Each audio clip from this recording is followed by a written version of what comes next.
Bonjour Nikoucha. Bonjour Charles, bienvenue à Bucarest. Merci, ça fait vraiment un grand plaisir de te retrouver après tant d'années. Oui, on est venu en voiture ici et on a fait une petite compte, non? Voilà, c'est ça. C'est presque 20 ans. C'est presque 20 ans, oui, mais je me souviens surtout lorsqu'on était ensemble à l'école normale. Tu te souviens, je ne sais pas si je dois raconter dans la caméra, mais tu te promènes dans Non, l'école. non, mais Non, tu peux dire n'importe. t'inquiète pas, on va couper. Si tu dis quelque chose de mal, on va couper. Je Non? ne sais pas si tu te souviens, mais tu avais beaucoup des cheveux comme un afro à l'époque. Oui, Et pour faire des mathématiques, tu dois prendre 3 douches par jour. Et donc tu te promènes dans le couloir d'école avec un sac plastique sur la tête pour oui, prendre les douches. Je sais pas oui, si c'est oui. bien de dire ça, qu'on accompagne électorat, mais enfin, en tout cas, je suis, je suis un peu surpris. J'aurais jamais imaginé que tu fais de la politique, mais je suis vraiment content et félicitations.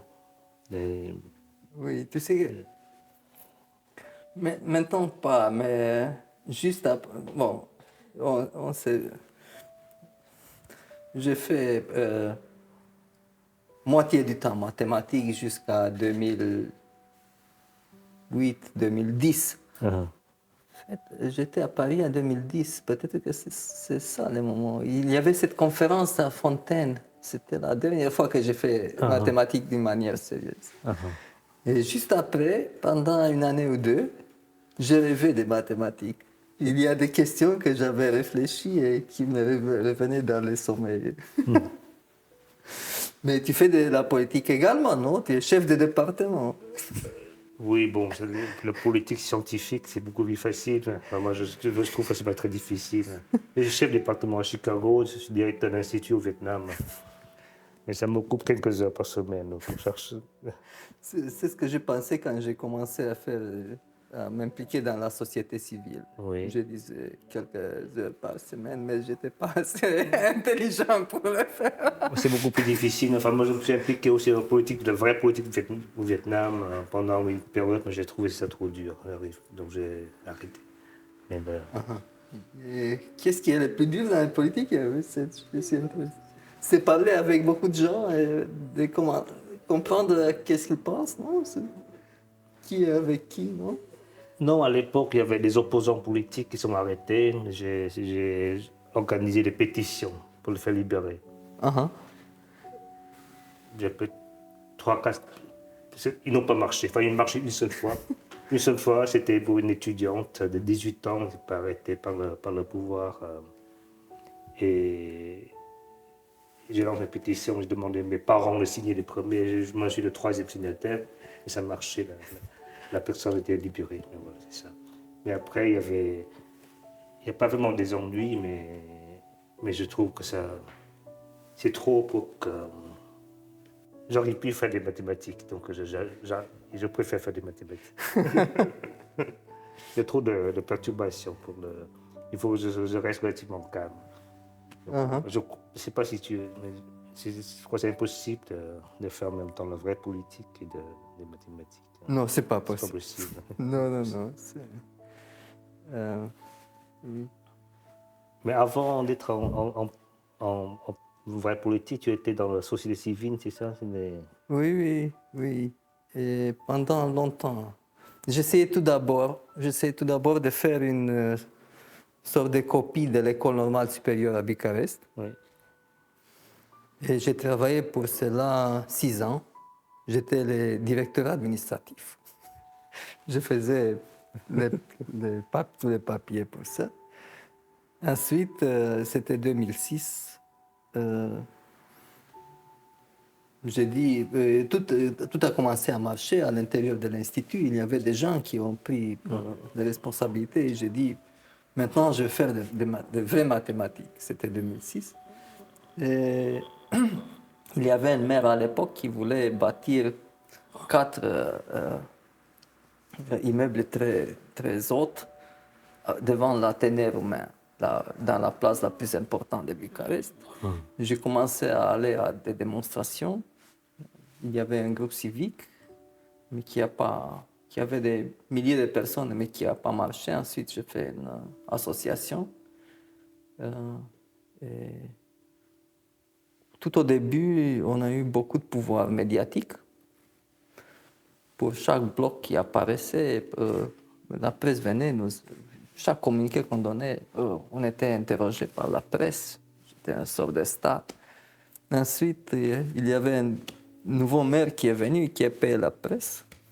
J'ai eu aucune influence sur la presse. Alors on a commencé à faire des procès contre les mairies. Et on a fait 400. 400 procès. Oui, oui. Et on a gagné 200, quelque chose comme ça. Mais ce n'était pas assez. Et j'avais déjà passé assez d'années dans cette histoire. Et procès par procès, ça ne changeait pas grand-chose. C'est pour ça que j'ai entré en politique. Moi, en fait, je trouve ça magnifique. Tu connais notre ami Cédric Villani? Oui, connais bien Cédric, sûr. non? Il est venu. Oui. Il est venu ici? Il est venu ici. Il a fait la politique aussi, mais ça n'a pas marché très bien pour lui. Oui, en fait, il est venu ici il y a 8 ans. Et on a fait un débat comme ça. Oui. Mais il a fait de bonnes choses dans l'administration, n'est-ce pas? Il a fait, en fait, la chose la plus remarquable qu'il a pu faire, mais qui va rester dans l'histoire, c'était qu'il a réussi à obtenir que le président de la République, Emmanuel Macron, reconnaît la responsabilité de l'État français dans l'assassinat de Maurice Audin. Tu connais Maurice Audin? Maurice Audin, c'était un très jeune mathématicien français, mais qui s'est engagé à côté des Algériens pour l'indépendance. Il était arrêté, torturé et très probablement assassiné par l'armée française, ce qui est reconnu ce qui est plus ou moins, les études des historiens l'ont montré. Mais il a fallu attendre jusqu'à ce que Emmanuel Macron a reconnu, est allé personnellement voir Josette Audin, la femme de Maurice Audin, pour présenter des excuses. Ça, c'est vraiment magnifique. Donc ça, C'était 50 ans après, non? Je ne me souviens plus, c'était 2014, 2016. Mais c'était beaucoup de travail de Cédric. Sinon, il a fait je pense qu'il a travaillé dans les commissions pour l'éducation supérieure et de l'enseignement supérieur. Et aussi pour il était le directeur de l'Institut Poincaré, non? Mais c'était avant qu'il soit devenu député. Ah, ok. Puis c'est l'intelligence artificielle, des choses comme ça. Mais je crois que c'est là, moi je ne connais pas bien, mais je trouve que ça n'a pas été aussi spectaculaire que pour les soldats. Mais je ne sais pas, mais je pense que c'est une des choses qui fait la différence entre toi ou Cédric avec les vrais, les politiciens, les professionnels, c'est que en fait, je pense qu'on a. Tu me contribues si j'ai tort, mais en fait, on n'aime pas vraiment le pouvoir. Enfin, on a besoin du pouvoir pour réaliser quelque chose, mais le pouvoir en soi, moi, je ne m'intéresse pas au pouvoir. Parce que, tiens, Je pense que... je trouve que le 99% des politiciens, ils sont assoiffés de pouvoir. Oui. Non, mais ce qui est intéressant, je pense que pour...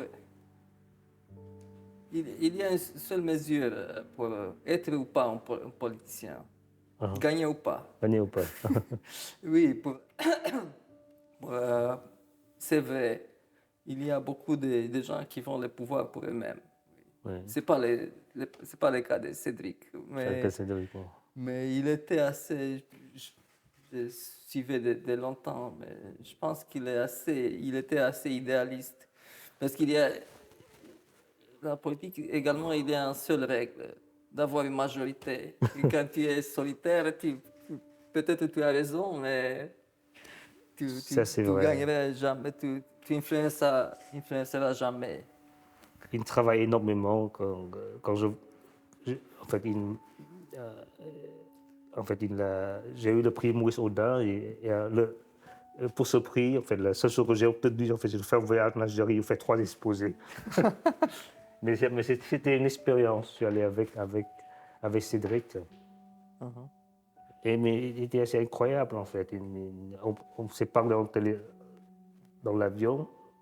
En me parlant, il écrit des rapports en même temps. Ouais, c'est vrai? Il écrivait des rapports. Et à un moment, il était trop fatigué, il tombait dans le sommeil. Mais il travaille énormément. Je ne sais pas si tu as l'air beaucoup plus relax que Cédric. Tu n'es pas venu dans mon première année de mandat. Une fois, c'était vendredi, c'était la nuit de vendredi vers samedi. Et on avait des dettes énormes ici à la mairie et on ne savait pas comment faire. Et il y avait quelques rapports ici, dans la salle qui est à côté. Et je me suis réveillé à 4 heures du matin et j'essayais de me rappeler qu'est-ce qui était dans le rapport. Et je n'ai pas réussi. Et je suis venu en voiture ici À à 3 heures. 4h30 du matin. J'ai fait le rapport, je suis retourné et je me suis couché. Mais, dis donc, à Chicago, il y a M. Bellinson. Oui, et Drinfen et Benison. Oh, Tu connais pas Drinfen? si. J'ai beaucoup. Oui, ils sont. C'est Des extraordinaire magnifiques. tous Oui. les deux, oui. Oui. Pour Il des... y avait Spencer Block aussi. Tu connais Spencer Block? Oui. Mais Block est à la retraite depuis un moment. Uh-huh. Mais oui, donc j'ai été impressionné par Dreamfeld, par cet article sur les JT, comment ça s'appelle, les sablons. chapeaux, cette conjecture avec le groupe des Gallois absolus. Ah oui, oui. Oui. Mais Bailinson, il est spectaculaire. Benison est spectaculaire. Oui. Donc il est toujours actif, hein? Drinfen est très actif. Il écrit chaque. En fait, il est assez incroyable. En fait, il se lance dans un nouveau projet quand il a 70 ans. Uh-huh. De Benningson, je le trouve un peu plus fatigué. En fait, surtout la guerre en Russie, je pense que c'est vraiment le travail. Uh-huh. Et ses parents sont en Russie, donc ils vont en Russie pour s'occuper de ses parents. Enfin, il est toujours là, il s'occupe des étudiants, mais je crois qu'il n'est plus aussi actif. J'ai l'impression, hein, je peux me tromper, qu'il n'est pas aussi actif qu'avant, mais Drinfeld est toujours phénoménal. Uh-huh. Et les gens qu'on a fait.